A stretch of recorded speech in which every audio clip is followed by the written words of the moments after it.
Mga dati kong ginagamit, itong Sunsilk, since high school pa lang ako, ito na yung ginagamit ko talaga at nagustuhan ng asawa ko. And ito naman, kapag super dry na ng buhok ko, hindi man halata na gamit na gamit. Pag super dry ng buhok ko, nagba-Brazilian ako, ito yung ginagamit ko, itong Gold Vibe. And ito kay Mami Ida to, pero ang laman nito ay shampoo na Manic Beauty kasi naggupit ko siya nung nagbubukas ako ng parcel, kaya nilagay ko siya dyan. Patunay na Manic Beauty ang laman. Oh, diba? Ayan.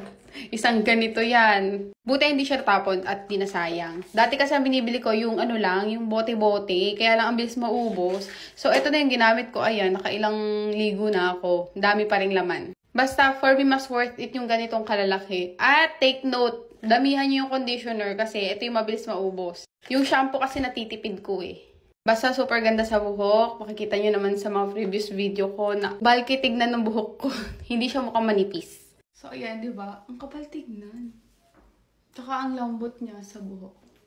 Ako pa naman gusto ko yung mga volume. Ma-volume, yung para ka ng lion, gano'n. Pero hindi yung maganit, ha? So, yun na. Ligo na ako.